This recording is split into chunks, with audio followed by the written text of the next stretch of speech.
Je crois que le peuple va prendre le pouvoir de toute façon. Je crois que le peuple, qui est la majorité, a le droit au pouvoir. Il faut plutôt demander à l'oligarchie comment est-ce qu'elle va donner le pouvoir. Si elle va le donner d'une façon pacifique, je crois que nous allons le prendre d'une façon pacifique. Mais s'il ne va pas le lâcher, s'il ne va pas le donner d'une façon que violente, alors nous allons le prendre d'une façon violente.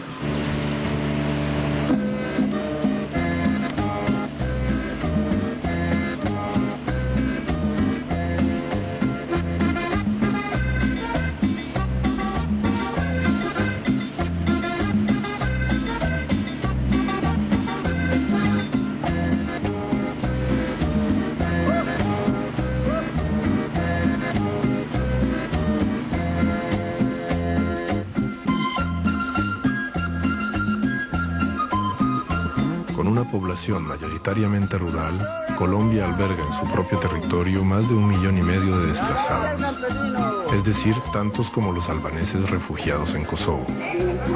Todos son campesinos pobres que huyen de las zonas donde se enfrentan ferozmente la guerrilla, el ejército y los paramilitares.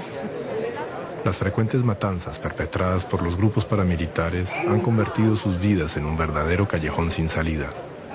Refugiados en su propio país, su desesperanza resume perfectamente la inextricable situación que atraviesa Colombia.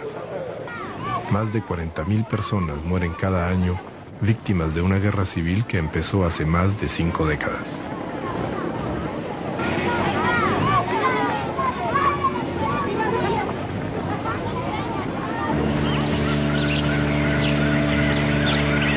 A todo lo largo del siglo XIX, 70 guerras civiles asolaron el país, dejando un número de muertos que todavía se ignora. Los protagonistas de estos enfrentamientos fueron siempre los mismos, los dos partidos políticos que nacieron de la Guerra de Independencia contra el Imperio Español. El Partido Liberal, federalista e influenciado por las ideas de la Revolución Francesa, y el Partido Conservador, cercano a la Iglesia Católica, partidario de un Estado fuerte y centralista. Las causas de aquellas guerras fueron siempre la tierra y el poder.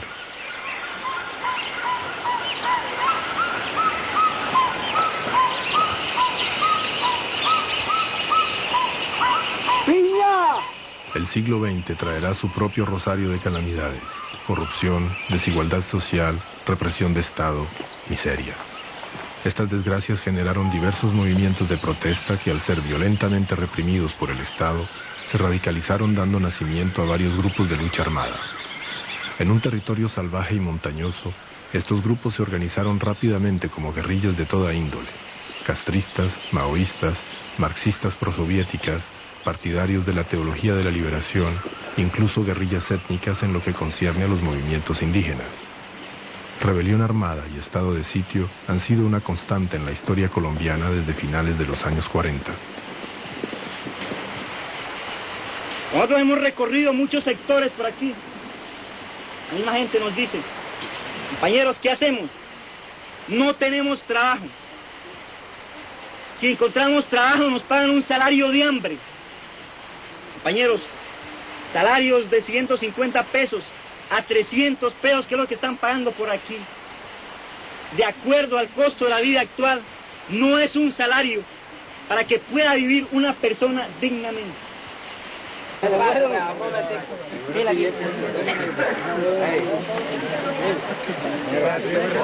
momento, va, que el cerro queda grande. Aquí hay para mandar para otros países.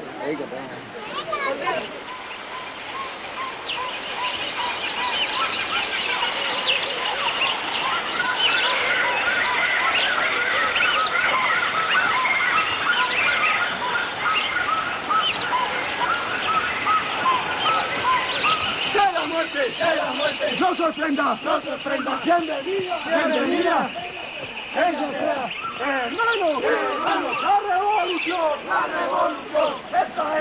Nadie quiere la violencia acá, todo el mundo quiere la paz, pero lógicamente la paz pasa por la defensa de la vida, porque se pueda vivir. La primera forma de violencia es que haya miles y miles y miles de niños que mueren de hambre.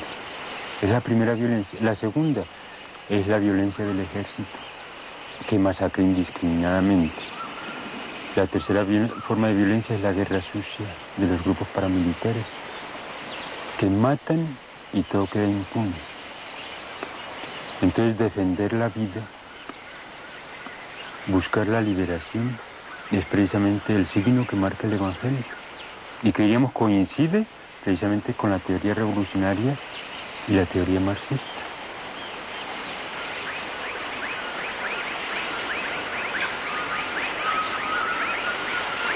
En el monte desde la edad de 20 años, Manuel Marulanda Vélez es uno de los principales protagonistas de la guerra permanente que se vive en Colombia. Hoy, con 70 años de edad, es el jefe máximo del movimiento guerrillero comunista más poderoso del continente y tal vez del mundo, las FARC, Fuerzas Armadas Revolucionarias de Colombia. Desde hace 50 años, su propia biografía se confunde con la historia de su país. Hasta ahora, realmente yo aparezco ser como el guerrillero más antiguo de Colombia, y tal vez no como el de Colombia, sino también como el del mundo. Porque es que son 30 y pico años ya, y esos 35 años o 33, lo que sea, no los ha resistido ningún otro.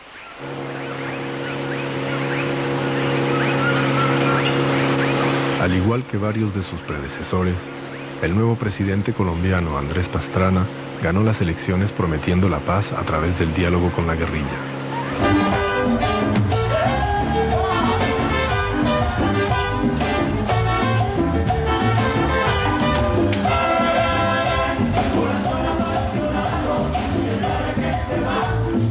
En San Vicente del Caguán, en el umbral de la Amazonía, Pastrana aceptó desmilitarizar una provincia tan grande como Suiza para instalar una mesa de diálogo con las FARC. El ejército se retiró dejando la región bajo el control de la guerrilla. La apertura de este proceso, seguido de cerca por los medios de información, se realiza en un estilo perfectamente sudamericano.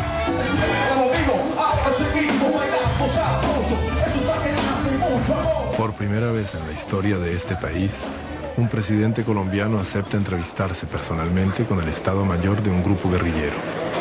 Una ceremonia solemne fue organizada en la plaza central de una pequeña ciudad totalmente controlada por las FARC. Bueno, yo sí quiero que nos diga que ha retrasado un poquito este acto. Llevamos más o menos media hora de retraso. ¿Qué pasa con el comandante Tirofino? No tengo la menor información sobre eso. Pero él está aquí, ya nos confirmaron que está aquí y que va a venir y que va a cumplir la cita. Les confirmaron a ustedes, yo no tengo ninguna confirmación. Para instalar oficialmente la mesa de diálogo con las Fuerzas Armadas Revolucionarias de Colombia, FARC.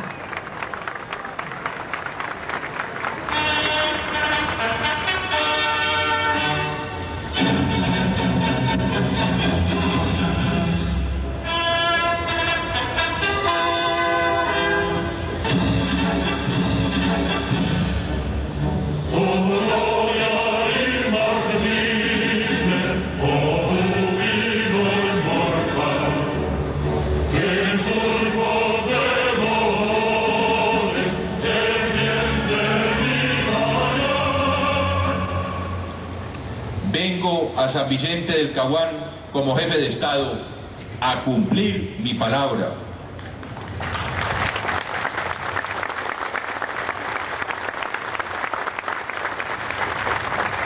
La ausencia de Manuel Marulanda Vélez no puede ser razón para no seguir adelante con la instalación de la mesa del diálogo para acordar una agenda de conversaciones que nos deben conducir a la paz.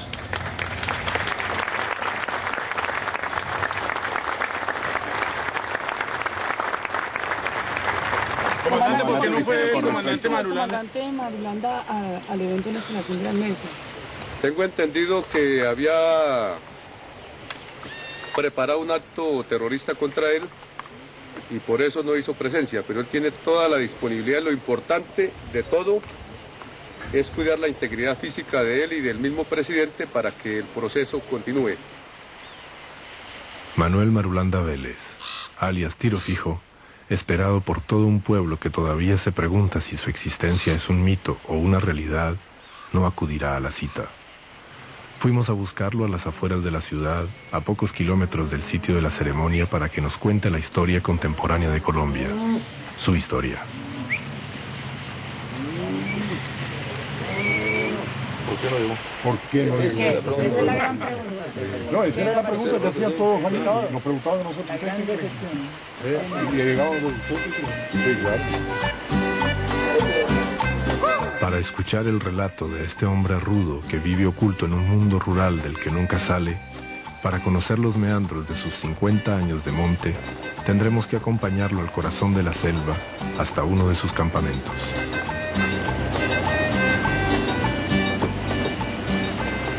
Guerrilla, acción, guerrilla, retirada.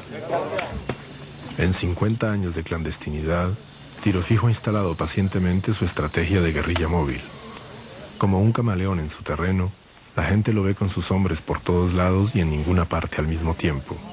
Don Manuel, como lo llama su gente, comunica poco con el mundo exterior, pero se mantiene informado diariamente del quehacer de la guerrilla, dando instrucciones a los diversos frentes de las FARC repartidos en todas las áreas del país. La familia mía, el padre mío, abuelos, tíos, todos eran agricultores, unos más acomodados que otros, dueños de tierras. Nosotros estábamos en la edad prácticamente un poco escolar, no estábamos muy formados todavía y hacíamos parte de esa vida cotidiana dentro de la parte paterna, igual que con el resto de familiares. Esa agricultura consistía en café, maíz, frijol, plátano, yuca.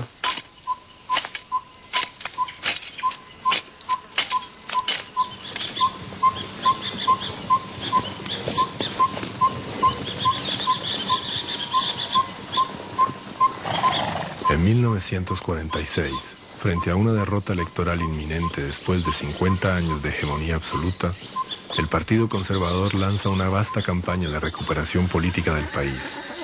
El método es bastante simple: calumniar la oposición, el Partido Liberal, acusándolo de fraude electoral masivo, amedrentar los electores amenazándolos de muerte y expropiándolos, desencadenando una ola de violencia que llega a su paroxismo el 9 de abril de 1948. Para el 9 de abril me encontré en un caserío que hoy debe ser un municipio bastante próspero, que se llama Ceilán Valle. Andaba llevándole un queso a un tío, a un lugar que él tenía contratado para llevar el queso cada 8 días. Con una mula cargada de queso. O sea que el tío mío tenía ganadería y producía 10, 12, 20, 30 rodas de queso semanal. Lo que sé es que en el 9 de abril la gente se insurreccionó en ese pueblo, se levantaron contra la policía y contra los conservadores, porque el muerto era un liberal y en ese pueblo la mayoría eran de liberales y no de conservadores. Jorge Eliezer Gaitán, candidato liberal a la presidencia, cae asesinado en Bogotá. Es la gota que rebosa la copa. La ira popular estalla incontrolable. La multitud lincha al asesino, saquea e incendia la capital. Conocida bajo el nombre genérico de la violencia, la guerra civil estalla enfrentando nuevamente conservadores y liberales hasta 1953. Una guerra que dejará un saldo de 300.000 muertos.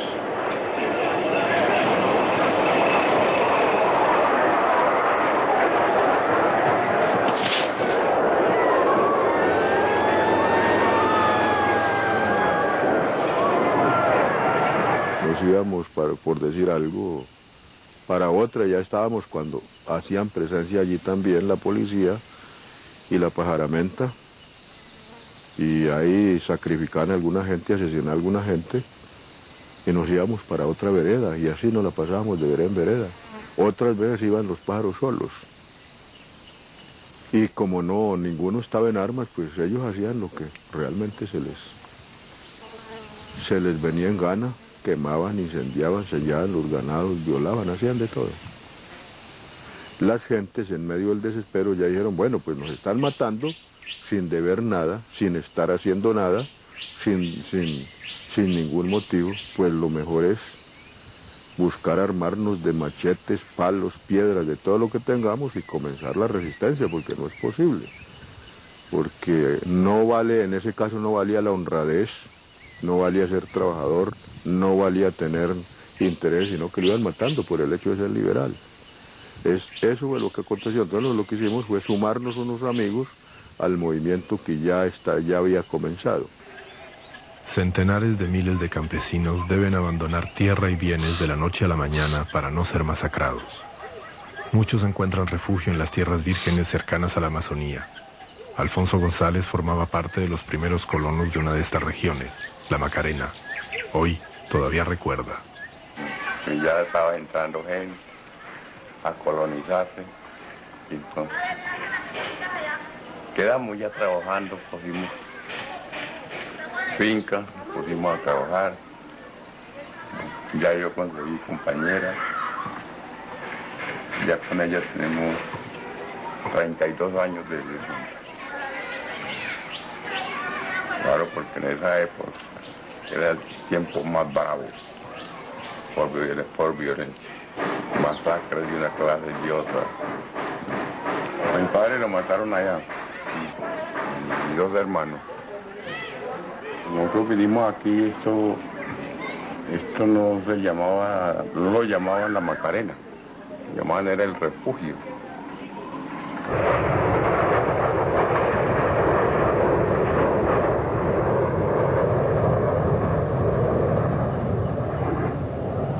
El campo colombiano se convierte en el teatro de las peores atrocidades. En 10 años de guerra sin cuartel y de masacres sin nombre, el país queda desangrado, arruinado y exhausto. Temiendo que el conflicto acabe por alcanzarlos en la capital, los dirigentes liberales y conservadores fomentan un golpe de Estado encabezado por el general Rojas Pinilla, mientras ellos firman la paz en España bajo los auspicios de Francisco Franco. No desaparezcan jamás de esta Colombia inmortal que no autoriza depredaciones ni violencias en nombre de ningún partido político. En su tratado, llamado Frente Nacional, liberales y conservadores se reparten el Estado en partes iguales, prohibiendo el acceso al poder a cualquier otro partido, creando así una forma original de partido único, discretamente totalitario. Rojas pacifica el país gracias a una amnistía incondicional para todo aquel que deponga las armas. Muchos de aquellos que la aceptan serán cínicamente ejecutados. Para consolidar la paz e incitados por los Estados Unidos, la nueva alianza se dota de un nuevo enemigo que hay que exterminar a cualquier precio, los comunistas. Como yo conocía a los comunistas desde antemano, entonces no estuve de acuerdo en ese tipo de política, porque lo que íbamos a hacer era, en ese caso, apoyar a una dictadura contra unos que estaban alzados contra ellos. No, yo me aparté de ese fenómeno y no quise hacer parte. Todo lo que en este país resultaba malo para las oligarquías, entonces eso era causa del comunismo y no causa de la lucha partidista y de las injusticias sociales que están dando el país. Entonces aquí llegó un extremo de que si hacía sol, muy duro el sol, eso era por culpa de los comunistas. Si llovía mucho, era por culpa de los comunistas. Si había una crisis económica, por culpa de los comunistas. Si hay un paro obrero, por culpa de los comunistas.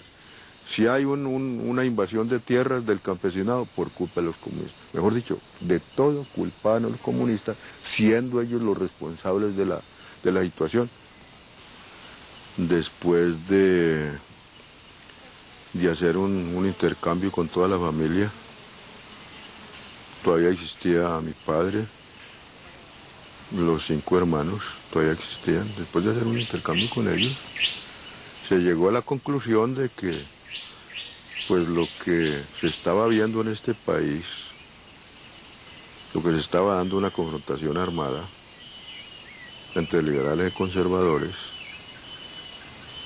y que ellos eran los responsables de esa confrontación y que seguían engañando a las gentes, entonces no quedaba otro camino sino apartarse uno de semejantes cosas que había visto. Los comunistas no eran muchos, pero sí tenían una influencia en diversas áreas de ese departamento, y con ellos andaban pues la población que andaba con ellos, los guerrilleros alzados en armas, pues la mayoría eran prácticamente liberales, todos liberales. Vamos para el Partido Comunista a ver cómo nos va en el Partido Comunista, porque allá hay planteamientos más claros, más sólidos en ese sentido. Entonces, bueno, yo me voy a afiliar al Partido Comunista y voy a trabajar.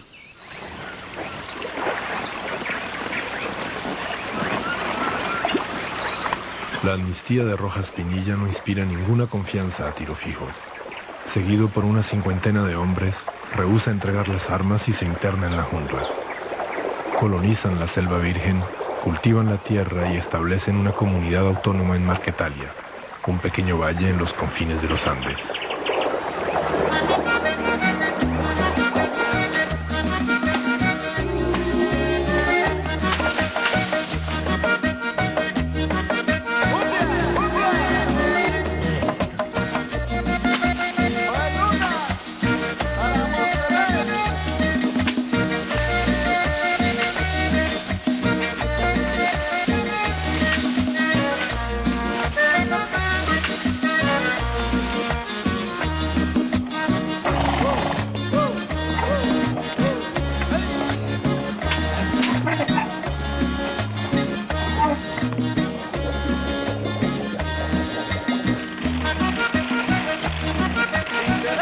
En el Congreso de la República, conservadores y liberales denuncian la presencia de repúblicas independientes, entiéndase comunistas, en las zonas donde Tiro Fijo y sus hombres hallaron refugio. Solicitan y obtienen de los Estados Unidos varios millones de dólares para erradicar la plaga. Una empresa militar colosal se desencadena entonces contra 48 hombres en lo que supuestamente iba a ser una operación relámpago. En realidad durará varios meses y acabará dando nacimiento a la más poderosa guerrilla comunista del continente y desencadenando una guerra civil larvada que se prolonga desde entonces.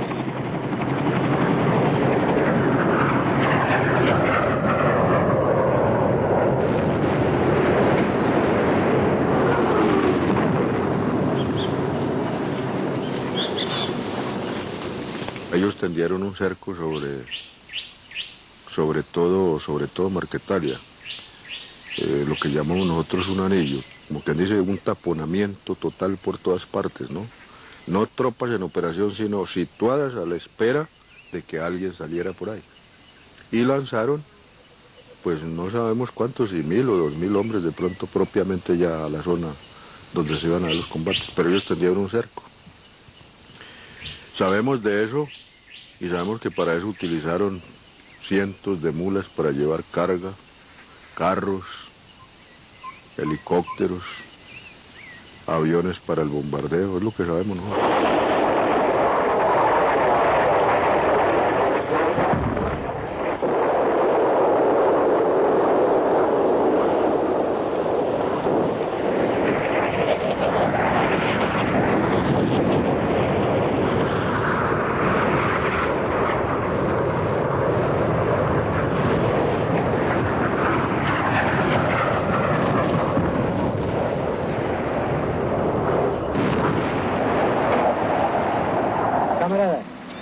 Todos ustedes habrán leído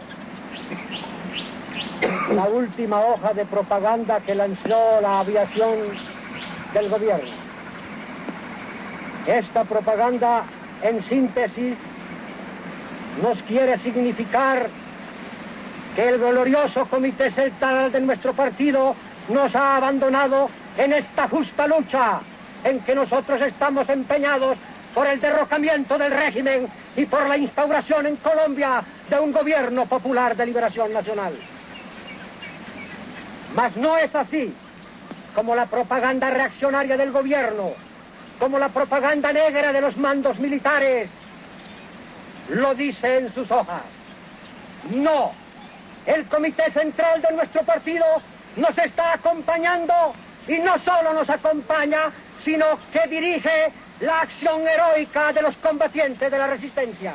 En 1964 vuelve el gobierno a desatar una persecución con un total de 16.000 hombres, pero encontró nuevamente con la resistencia de los campesinos y mientras de aniquilarlo, el movimiento se ha extendido, se ha fortalecido aún más todavía. Bajo el impulso de los Estados Unidos, que temen el contagio cubano en el continente, la represión militar se instala en toda América Latina. Financiado y entrenado por el tío Sam, el ejército colombiano se especializa en la lucha interna anticomunista. La doctrina de la seguridad nacional, orquestada por Washington, se extiende por el continente como un reguero de pólvora, creando un cortejo de desapariciones, ejecuciones sumarias y torturas. Organizadas desde la Escuela de Entrenamiento Antiguerrilla de Panamá, las operaciones se siguen una tras otra bajo el siniestro label de la guerra preventiva.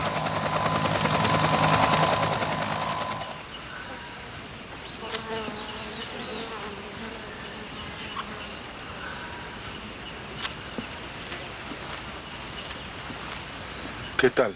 ¿Nos va a caer como agua? Sí.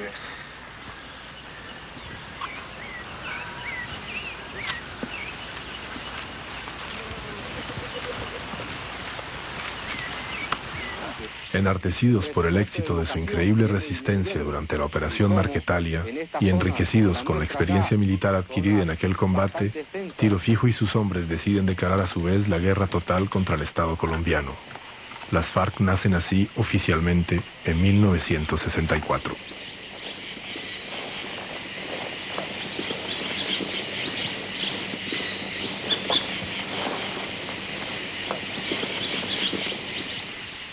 Se establecieron ya las primeras líneas tácticas y estratégicas para comenzar ya dentro de esa dinámica a ir dando otros pasos hacia el futuro.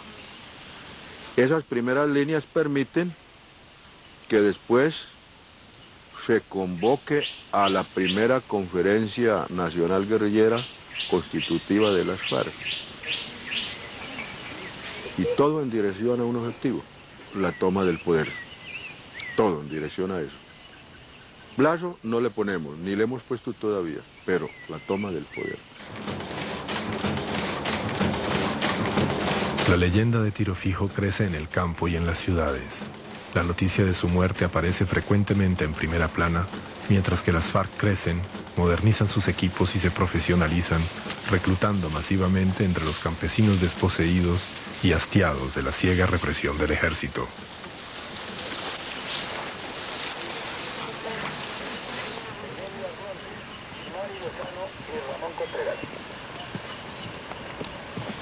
Mayor Julio Salora, por favor esperar en la línea un instante, vamos a la ciudad de Cali, donde Fernando Franco sigue en Cali. Bueno, muchas gracias. Estamos aquí en contacto inmediato con el radioguía número 3, que tiene más informaciones en torno a estos siniestros. Radioguía número 3. Sí, efectivamente aquí.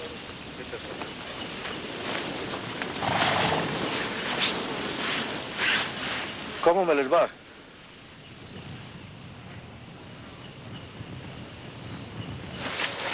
Mi papá no estaba muy de acuerdo que me viniera porque ellos pues les daba temor de que me iban a matar muy ligero. Ellos me dieron el permiso de que me viniera porque era preferible que estuviera aquí, donde se sabía que iba a morir, era luchando por algo muy justo, y no que me fuera de pronto a prostituir o hacer cosas incorrectas que ellos no veían muy bien, pues ya que yo no podía tener un empleo bueno porque no tenía ningún estudio. Aquí me enseñaron a leer y a escribir y he aprendido lo poco que sé.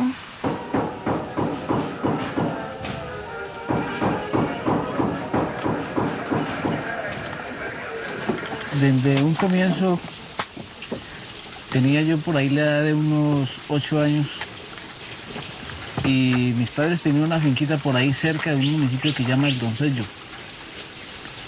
De ahí, debido a la misma represión latifundista, nos tocó salir de por ahí, de esa región, y nos tocó internarnos por allá para un sitio que llamaba Tres Esquinas del Caguán. Por ahí nos tocó ir a colonizar, a hacer finca. Estando ya por ahí, completaba yo mis 16 años, cuando pues pude hacer contacto con la guerrilla e ingresar a la guerrilla. Había estudiado únicamente hasta segundo de primaria y ya aquí en la guerrilla es donde he aprendido algo.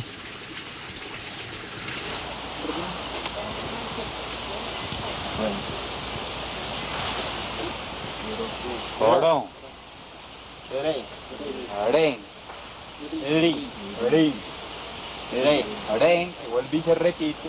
Y por último, Uru. Entonces la R con la U suena Uru.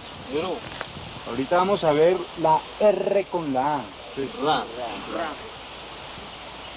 ¿Qué te haría desistir de la lucha armada? La muerte. A ver, aquí está. En los años 80 habíamos contabilizado con tiro fijo unos 3.000 combatientes bien entrenados y dotados con el más moderno armamento. Las FARC estaban repartidas en 27 frentes localizados estratégicamente y dirigidos desde un cuartel general instalado con todas las comodidades en las alturas andinas. La vigencia de la Guerra Fría permitía entonces el apoyo internacional de un bloque de países comunistas todavía poderoso y eficaz.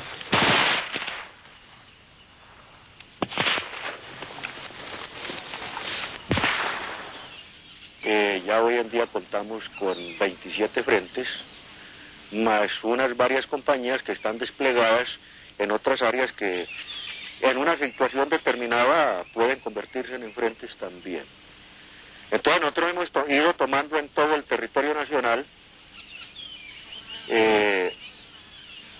digamos, posiciones estratégicas. Esas para nosotros son posiciones estratégicas a lo largo del país ya.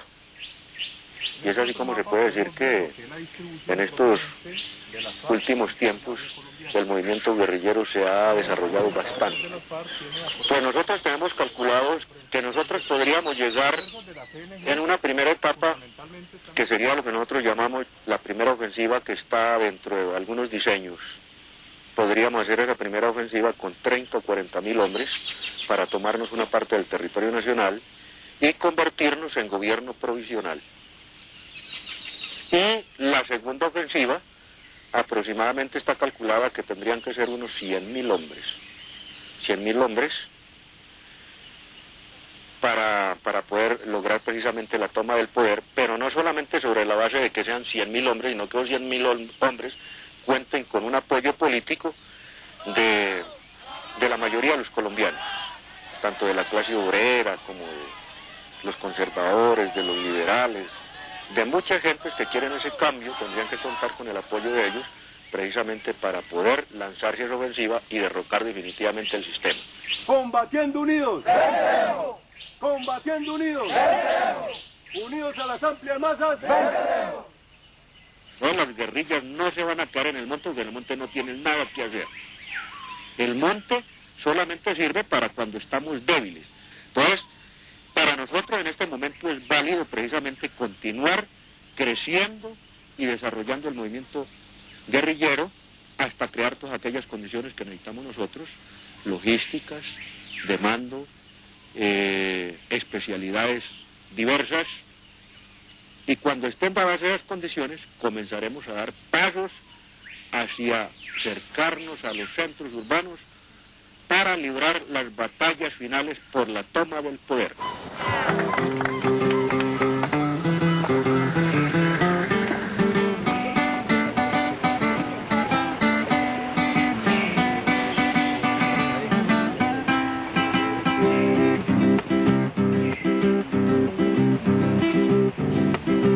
Voy a contarles a usted lo que es la explotación. Diario nos viven robando los gringos de otra nación. Por eso nosotros luchamos incansablemente para controlarles toda esta explotación, dinamitando todos aquellos oleoductos y destruyendo maquinaria sin temor. ¡Fuera Gringos de Colombia! En 1983, los diferentes grupos guerrilleros, opuestos entre sí por minucias ideológicas, deciden olvidar las diferencias y unir sus capacidades militares con el objetivo de combatir coordinadamente el enemigo común, el Estado colombiano.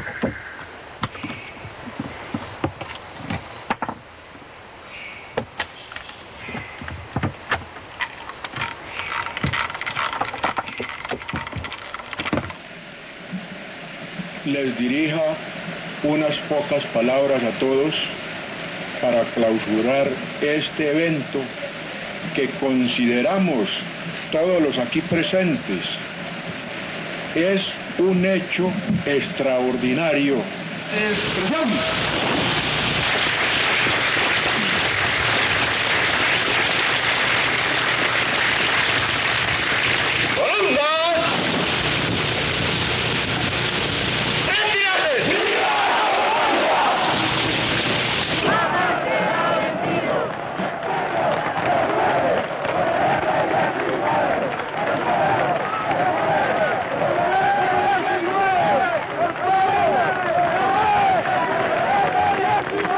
La iniciativa de una coordinadora nacional de guerrillas recibe un amplio apoyo popular en los campos y las ciudades, al tiempo que la represión militar arrecia como nunca.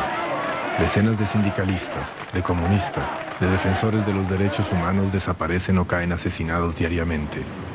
El estado de sitio en vigor permanente cobra entonces una forma más concreta. La guerra civil abierta está a punto de estallar.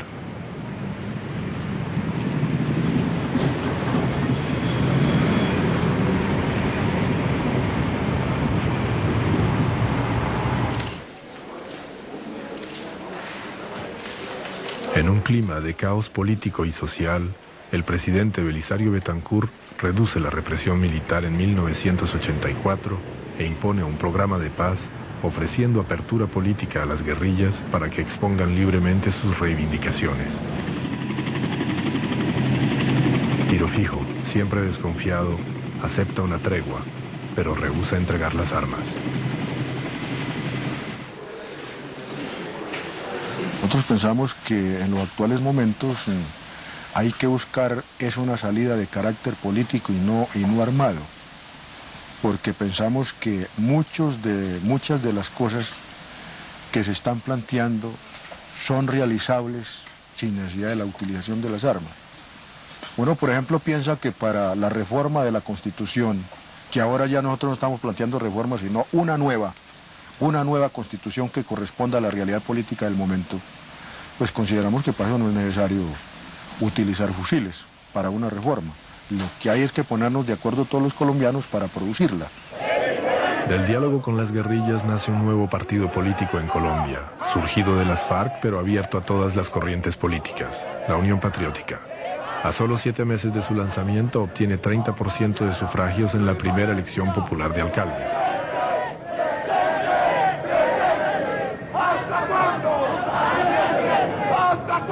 Pero la paz no será más que un breve poema. Uno tras otro, los dirigentes de la Unión Patriótica son asesinados sin que ninguna investigación logre identificar ni arrestar a los criminales.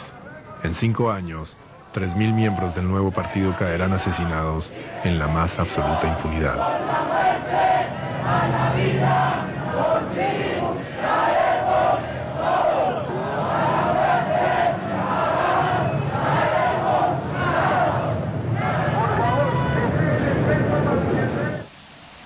Para nosotros es muy significativo el hecho de haber logrado el surgimiento de un nuevo movimiento político en este país antes no conocido hasta ahora. Para nosotros tiene un significado grande. Pero el hecho de no haber logrado que el anterior gobierno hubiera hecho el desmonte de los organismos paramilitares y que de luego ha continuado con esto nos parece muy grave, porque es la continuación de lo anterior. ¿Quiénes somos nosotros? Nosotros somos una autodefensa Los carteles de la droga financian mercenarios de la muerte, como el Grupo Más, Muerte a Secuestradores, que instauran definitivamente el asesinato político en el país y hace entrar oficialmente sus escuadrones en la escalada del horror y del desprecio a la vida humana en Colombia. Pueden disparar. Bueno, ¿Dónde está? Ahí vamos.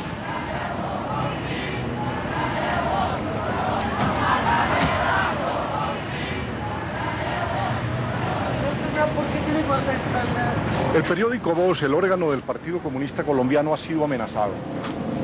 Hay una permanente amenaza telefónica de sicarios y por eso entonces tengo guardaespaldas. No es únicamente mi situación, es la situación de decenas y decenas de periodistas colombianos.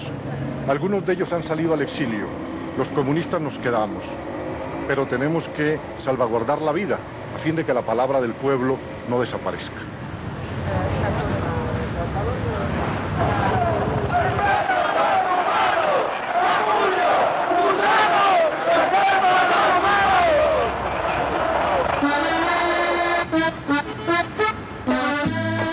Fruto de la alianza nueva y eterna entre los sectores más duros del ejército, los grandes terratenientes y los varones de la droga, los grupos paramilitares siembran el terror en todo el país.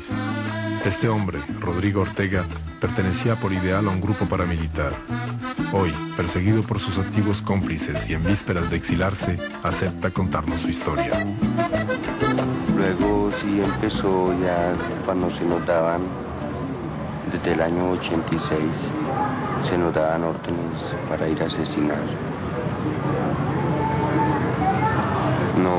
Nos decían muchas cosas, sí, sobre las personas que nosotros íbamos a asesinar, que eran auxiliadores de la guerrilla, que eran informantes, que, bueno, patrocinadores. Mas sin embargo, pues, más tarde nos dábamos cuenta que eran de un partido, que eran de la Unión Patriótica. ¿Sí más cuánto pagan para matar a una persona? Pues 200, 300.000 pesos o hasta 1 millón de pesos. Es que también es la calidad del tipo, se puede decir.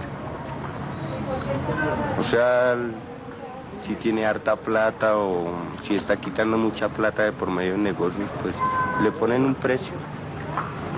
Como hay baratos, también hay de 100.000 pesos.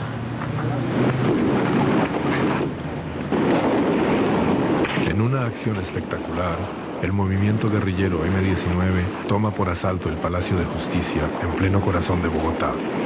La respuesta del ejército no admite matices. No hay sobrevivientes. El M-19 desaparece militarmente, el proceso de paz del presidente Betancourt queda definitivamente enterrado y Colombia entra de lleno en la era de la guerra sucia.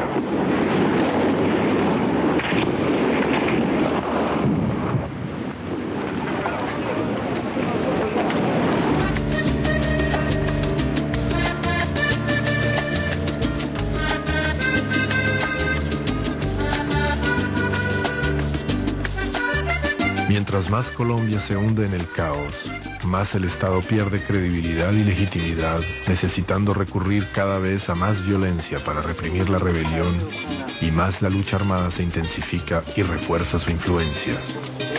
Las FARC disponen hoy en día de unos 20.000 combatientes repartidos en 60 frentes. Es una temible máquina de guerra cuyo presupuesto anual se calcula en decenas de millones de dólares.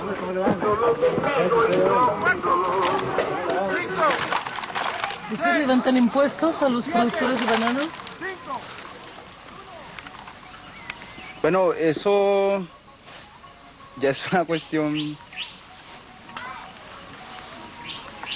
bastante privada, pero sí, obviamente esta es una organización que maneja un número bueno de militantes y que obviamente necesita sostenerse económicamente, y nosotros no somos productores, entonces obviamente que a los ricos, a los que han explotado debido a su grado de explotación que han dado al pueblo, obviamente les toca subsidiar económicamente a la guerrilla.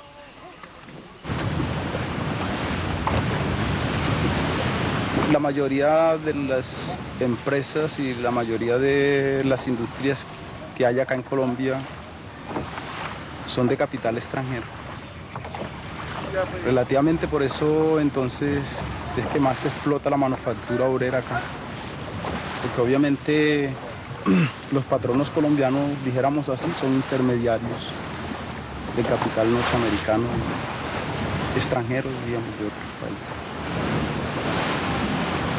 Pero es que en este país entonces tenemos ganaderos que financian los contramilitares, los que llamaron los paramilitares más antes, ¿cierto? Con otros nombres y con muchos nombres. Tenemos agricultores, tenemos industriales, gentes que voluntariamente le pasan cientos de millones de pesos al ejército para contribuir con ellos para la lucha contra el movimiento revolucionario. Esas gentes las llamamos nosotros al orden. Bueno, pero si usted está dando plata ya para la guerra, ¿por qué no nos da una cotica a nosotros? Y como no nos las da por las buenas, entonces venga para acá, háganos el favor y nos cancela aquí unos billeticos, porque entonces si usted está dando para los unos, entonces está de parte allá, háganos el favor y nos da a nosotros también. No sé por qué cargarme el lado también azúcar.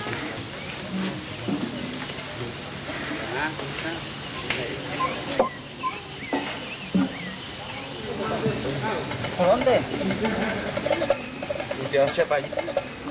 A los inversionistas internacionales les hemos dicho, aquí se puede venir a invertir, pero como el Estado no tiene cómo garantizarles la defensa de sus intereses, háganos el favor y nos pagan a nosotros al 10% de su producido, de su utilidad, y no les golpeamos sus intereses. Si no hacen eso, los golpeamos también. Bueno, pero paga para poder garantizar. Y si no, que mejor que no se meta con esa inversión, porque de pronto se le llevan el gerente, le destruyen la maquinaria, o uno sabe qué puede pasar, ¿cierto? Entonces para los inversionistas también les va a tocar su parte. Entonces, y como ya se comienza a saber que no es garantía del Estado, entonces los inversionistas van a tener que llegar a hablar con nosotros. Bueno, nosotros queremos invertir aquí, por decir algo, 100 millones de dólares. Bueno, invierta los 100 millones de dólares. Háganos el favor y nos pase el plan de cómo va a ser la inversión, cuánto empleo va a dar, para dónde va eso, cuánto empleo va a dar, y de las utilidades nos deja el 10%. Liquidamos cada año también, como especie de otro gobierno por el otro lado. Es que nos estamos volviendo gobierno ya. Es que aquí en este país ya poco nos hace falta para ser dos gobiernos. El gobierno oficial y el de nosotros. Desde que el tráfico de cocaína enloqueció la economía colombiana, el costo de la vida se disparó y los campesinos ya no logran sobrevivir con el solo producto de la agricultura tradicional y siembran masivamente la hoja de coca. Las FARC regulan y reglamentan el comercio, protegiendo a los campesinos de los abusos de los narcotraficantes y cobrando de paso un impuesto sobre cada transacción. Impuesto revolucionario, secuestro de terratenientes o de técnicos extranjeros y dividendos de la coca son hoy en día las principales fuentes de recursos de las FARC. La política oficial del gobierno es que acabando con la coca, dice que va a acabar con nosotros también, como si esa fuera la fuente revolucionaria de nosotros. Nosotros tenemos otra concepción distinta. En todos los documentos del gobierno habla de la coca y la coca y la coca, y acabando lo de la coca, dice que se acabó el movimiento guerrillero. Resulta que las raíces del movimiento guerrillero no son la coca, son los problemas sociales, económicos y políticos lo que tenemos en este país. Eso es, y no la coca.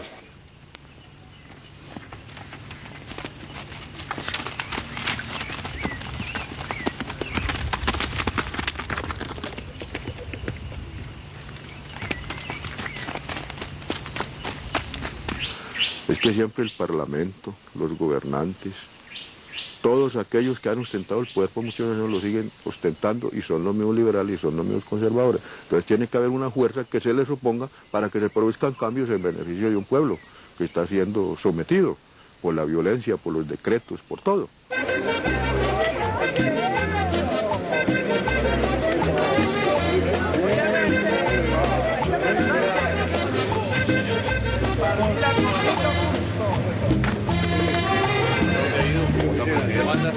¿Dónde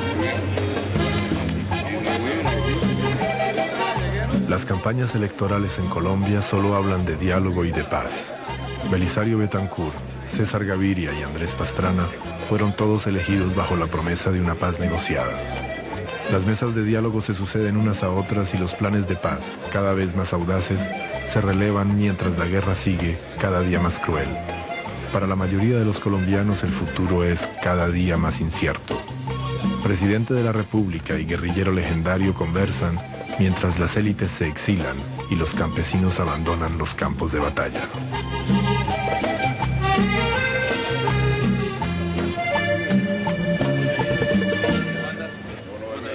El gobierno tiene un diseño para la política de paz, para arreglar el país. Nosotros tenemos un diseño para la política de paz. Entonces, somos dos partes enfrentadas, entonces pongamos en la mesa a ver qué sale de lo del gobierno y qué sale de nosotros y en qué nos ponemos de acuerdo y en qué no.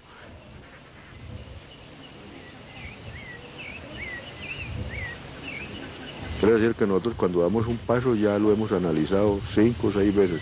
Nosotros no improvisamos nada, absolutamente nada. Paso que damos es paso que estamos seguros que vamos bien. Y si notamos que algo va a pasar, entonces volvemos a reconsiderarlo, reconsideremos y no, está justo, lo echamos para adelante. Esos son los méritos de las FARC, pero las FARC no ha tenido problemas ni va a tener problemas hasta la culminación de su proceso, porque no nos gusta improvisar, no improvisamos. Los guerrilleros de las FARC se engalanaron para un desfile ofrecido a los medios ávidos de espectáculo en una actualidad que ya es banal. Camaradas, buenos días. Bueno, ahora sí pueden filmar unidades y todo ya. Todas estas unidades que hay aquí son unidades disponibles para el proceso de paz, para aportar en la solución política al conflicto de los colombianos. Eso quería decirles hoy, señores periodistas, y gracias. ¿Qué decirle a los colombianos para que en esta oportunidad no se sientan frustrados? ¿Qué decirle a los colombianos? Bueno, vamos a hacer esto. Vamos a responder en orden una pregunta a cada medio y luego repetimos. Esta demostración pacífica resulta paradójica en una guerra en la cual cada uno esconde sus armas. Huelga general e intervención norteamericana serán la consecuencia inmediata al menor fracaso de las negociaciones que se inician hoy. Ya está demostrado que somos capaces de paralizar el país. Ya lo hemos paralizado por 24 horas, 36 horas, un día, ya lo hemos paralizado, ¿no? Simultáneamente en todo el territorio, ya lo hemos hecho. Cuando tengamos las condiciones, cuando lo paralicemos, de pronto va a ser para quedarnos 15 o 20 días, un mes por allá de una vez con el paralizado.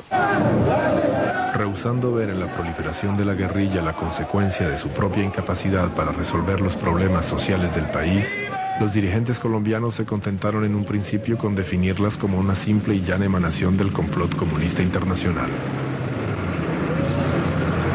Hoy, la clase dirigente y el ejército prefieren verla como una vulgar banda de criminales, de traficantes de droga y secuestradores sin escrúpulos, dando implícitamente su apoyo a los grupos paramilitares para que continúen masacrando campesinos desarmados bajo el pretexto de colaborar con la guerrilla. Se trata en realidad de una estrategia de tierra quemada que libera inmensas propiedades en beneficio de grandes capos del narcotráfico y obliga a todo un pueblo a radicalizarse entre la fuga y la rebelión armada.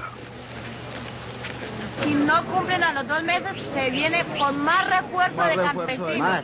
Porque los campesinos todos los que sufrimos, no nos vayan a estar tomando. Ustedes no se alcanzan a imaginar la situación que vive el campesino por allá. Acá no se ve nada, pero por allá se ve la situación crítica. Niños desnutridos que no tienen alimentación, les falta escuela, puestos de salud. Todas esas cosas hacen falta allá. Y hay liberales, conservadores, comunistas, de la Unión Patriótica, gente que reza, gente que no reza, en los 40.000 colonos que conformamos la Reserva de la Macarena, a quienes el gobierno nos tilda de invasores. Cuando nos tilda el gobierno de invasores está diciendo que nosotros no somos colombianos. Y entonces es uno de los principales motivos por los cuales necesitamos hacernos sentir como colombianos en Colombia, contra la represión militarista, y precisamente eso quiere decir de que cuando luchamos por eso es para que se respete la vida. Que la verdad es que están asesinando en masa a la gente, entonces la gente no le va a quedar otro camino sino levantarse en armas, porque de esa manera es muy complicado para la gente. No queda otro camino y no alzarse en armas. La experiencia sí lo demuestra. Alzarse en armas para poderse defender. Y eso es lo que le va a salir pasando aquí al Estado si no toma medidas contra el paramilitarismo. La gente se va a alzar.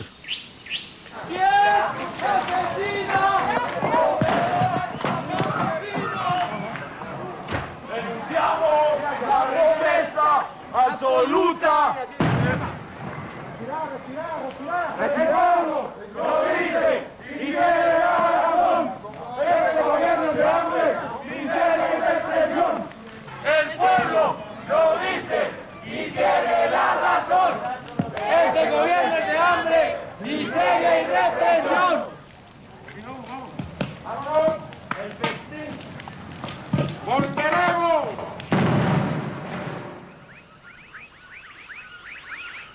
Venezuela, Perú, Colombia. Un antiguo volcán se despierta en América Latina. Para los Estados Unidos actualmente, la prioridad es resolver definitivamente las querellas con Fidel Castro antes de lanzarse al rescate de sus aliados andinos. Exhaustos, desesperados, los colombianos quieren creer en el éxito de esta enésima tentativa de diálogo propuesta por su nuevo presidente Andrés Pastrana, pero a través de su sueño de paz lo que reclaman, cada día con mayor firmeza, no es más que el derecho a la vida.